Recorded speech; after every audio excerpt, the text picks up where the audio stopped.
boss. All righty. Just do a little stretch here. So Ryotatori. So don't fall down. Just take them to where they can stretch out. So then give him a platform so he can go as low as he wants. I'm actually supporting him.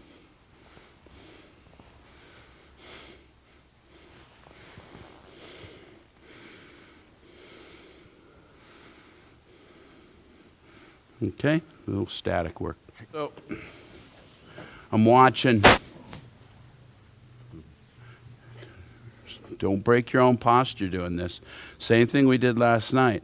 Out to him, back to me, rotate. If I need some down, I bend my knees. Then this split happens where this is rising and this is falling. And they're in balance, and then my hips are turning. So he's not giving it to me here.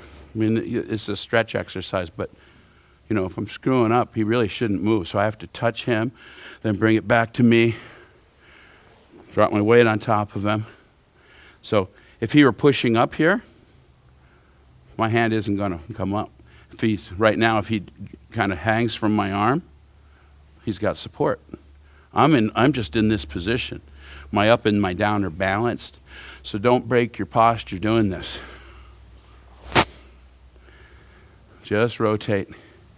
And the up and the down are in balance here. Okay? If you can move in such a way that you don't open up that gap, this is your connection to move him. I'd like him to have that. If the first thing that happens is I try and... This is how you break a grip. You know, it's one of the first things I ever learned in martial arts when I was karate. Okay? How to break the connection and whack them. In Aikido, we typically actually want to use the connection. So I don't want to break it.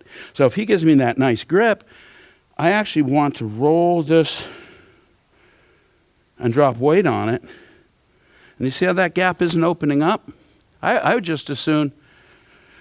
You can tell a lot of guys who trained with really strong people, like I did, the old DC group, you know, Charlie Page, and these guys, really strong. And what I discovered was that that's actually easier. Everybody thinks it's harder, but if he gives me that grip of death, I can use hip power to just drag him into stuff. But what if he touches my center and then opens his hand? That's actually breaking connection. There's no reason when it's going that way he should hold on. So if you look, what I'm really doing is going in here. So even if he has the grip open, I should be able to do this even when he's not grabbing, which means, what are you really doing? I'm taking my energy and putting it into here and fitting that right into here. And this is, you know, we're talking about chakras last night, the energy centers.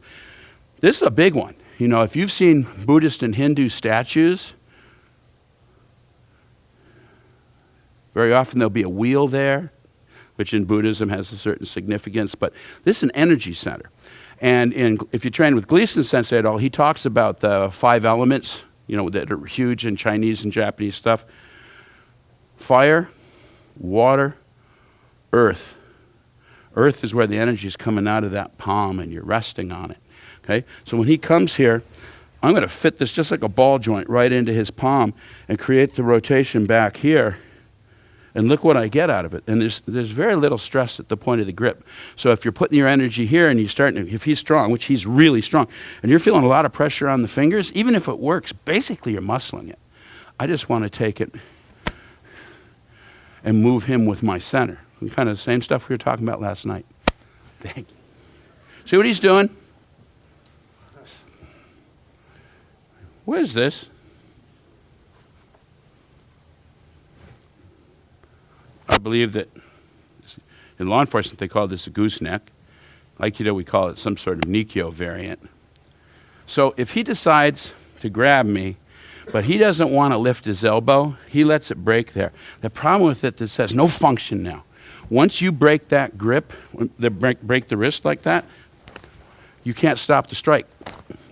And ostensibly, that was the purpose of grabbing the thing. I mean, there's 2 reasons I'm grabbing this guy. To neutralize, take his balance, and to protect myself against the strike there. So as soon as you do this, We put people in this position because it's weak. Don't put yourself in it. I want to keep that line straight. So if he pushes into me or pulls, pushes or pulls, and I'm not tight. He tries to hit me, even if he hooks it. And I'm not tight here. I mean, I'm actually pretty relaxed. But then if he really gets it open here, it doesn't make sense for me to try and keep my elbow down by breaking that wrist, because now I can't stop any of this. So the assumption is that I keep that strong, so I keep the connection to his center. And then I have to let the elbow rise, which allows him to get in here. Okay? So you can always not move if you break the connection. Then they hit you. Okay? All the assumptions on this are based on, if I get inside here, he either moves or I hit him. And he can't, once I'm inside like that, he can't stop that anyway. Okay? But if he keeps this straight, this can still protect him. Now this is why I'm able to throw him. But if he decided to try not to go, the hit happens. I don't really control that. So a lot of our Aikido techniques are working because this guy does what makes sense to him to protect himself. Okay? He's actually still got some strength here. If I had to tighten up right now, he could actually do something. That energy connection work we were doing last night, he can start to get me in here. And even though I look like I'm going off balance, I can actually go in here and get him back. Once I know. But if I screw up my posture, I can never do that. I can never go back and get him. Okay? Once I'm screwed up, I just have to take the fall. Okay? So it looks like I'm colluding. I'm not colluding. I'm keeping my structure and not allowing him to break me into pieces. Okay? A lot of Aikido, the problem with the ukemi is they come in, and then the moment the guy starts doing something, they break themselves into pieces. You know, if he's throwing in a temi.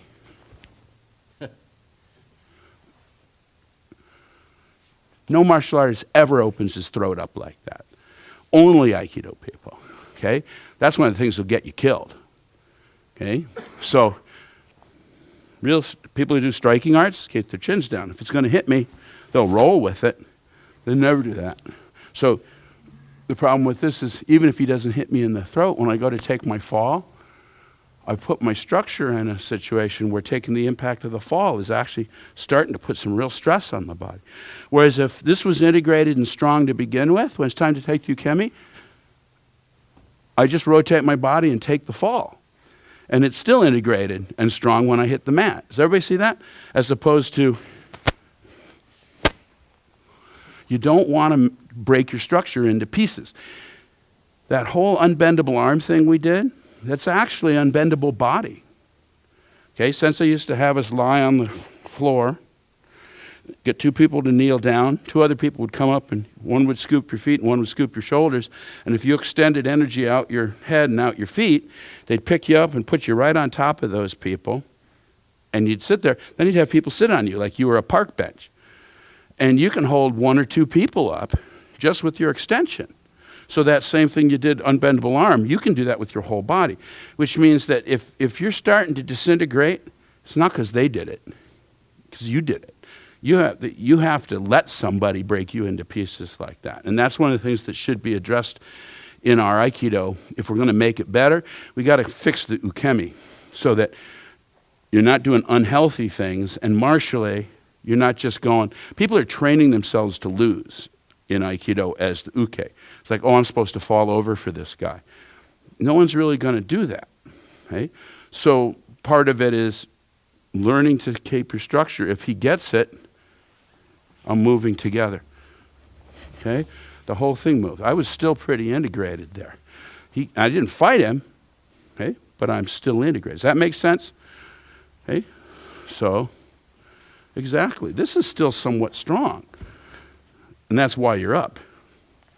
Okay? So anyway, that said, what I want, take this as a side stretch. You'll get people who turn in this way and keep it as a back. We already stretched that. So take it this way.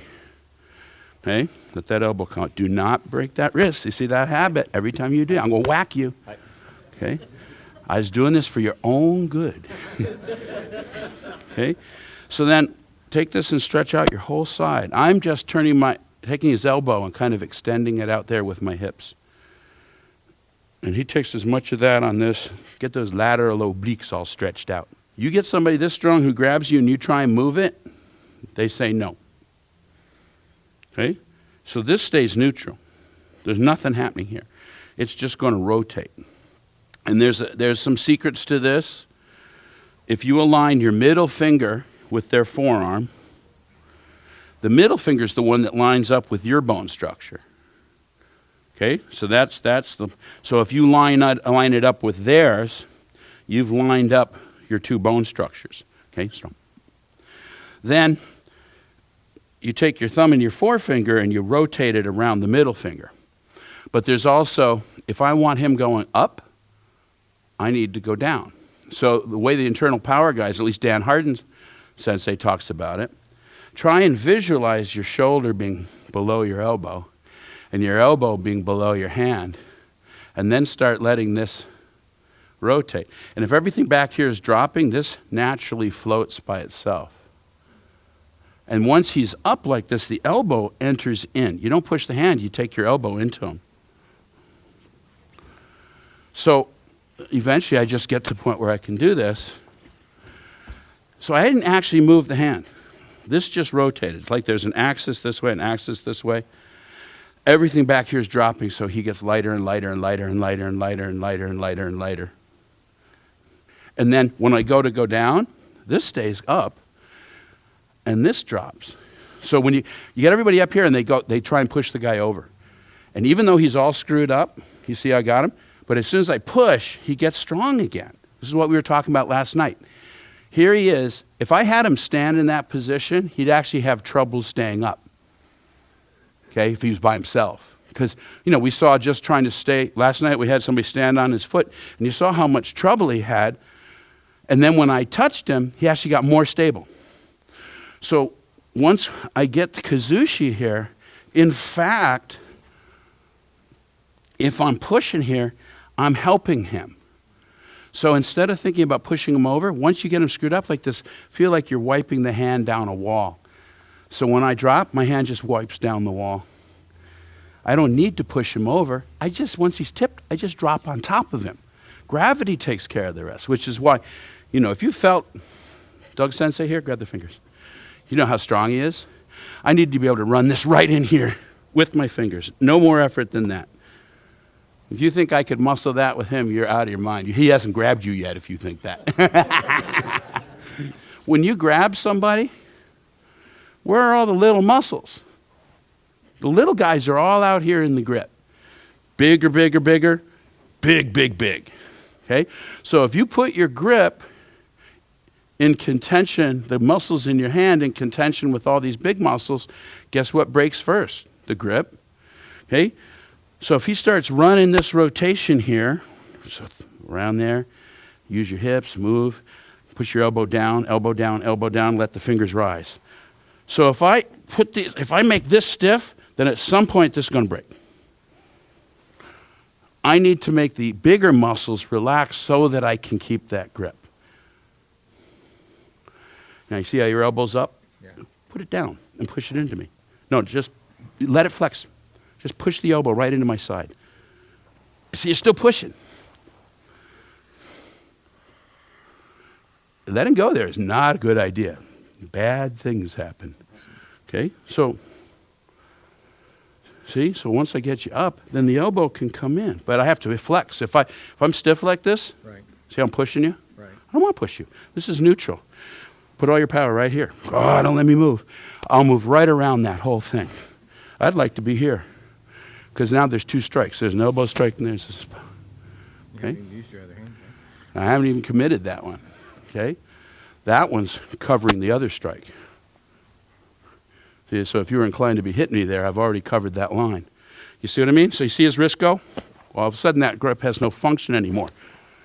Whereas if you can flex this, This is still protecting you. In fact, when I throw, it acts as a spring that helps project you to the ground instead of it being your head when I hit it. Thank you, sir. That's sort of the choice you have. You can go with it and take the ukemi, or you can decide you don't want to take the ukemi, and then what happens is something really bad. I don't actually care, but you should care. He comes in.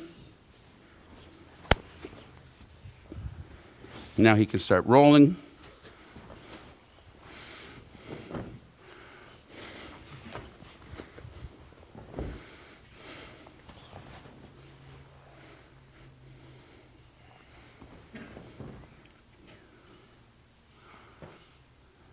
No pushing. Okay, this is part of the 10 commandments of Aikido. Thou shalt not push.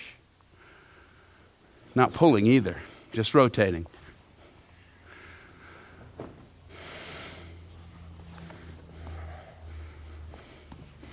If your partner's a little more responsive, you can turn a little faster.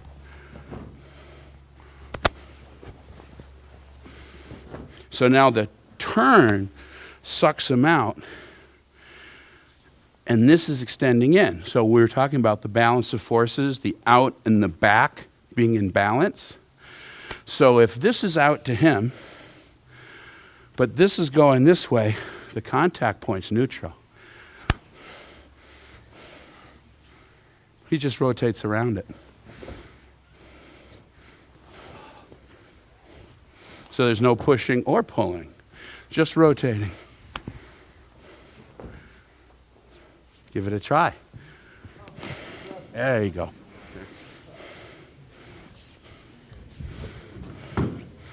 So guys, we have a bunch of guys who have some judo background. Okay? In judo, the object is to not let this guy throw you, because if he throws you, he gets a point. However, in judo, they are not allowed, he steps out of this like that, they are not allowed to do that. Oh, we are. Because this is not judo. It's not a sport anymore. So when you feel this coming, and then you decide to step out of it, you broke connection, and you're totally open for striking.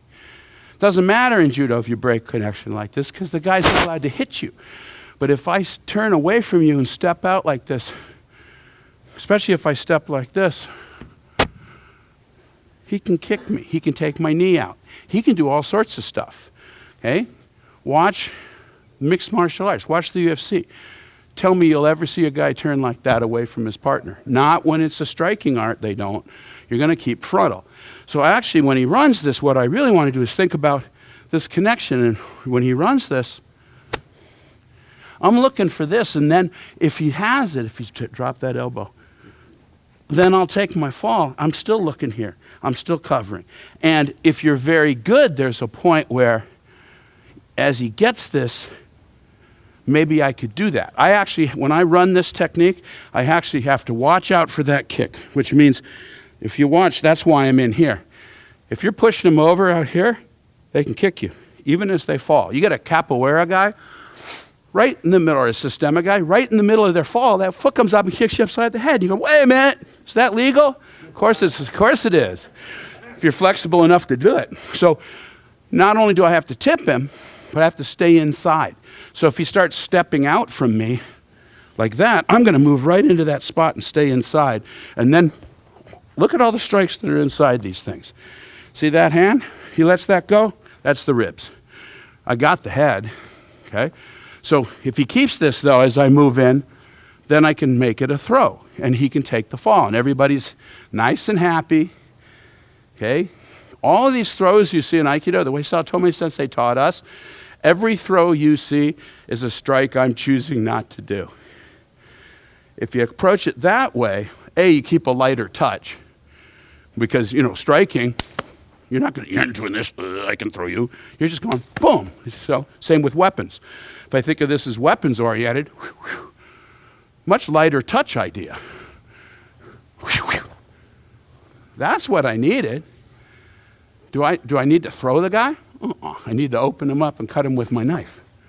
That's where this stuff came from, and we'll do a little later that gives you that feel. Okay? So really be aware of, are you breaking connection to beat the technique? Okay? Because if you do that, you can't counter them, and you're open for the strikes. So keep the connection.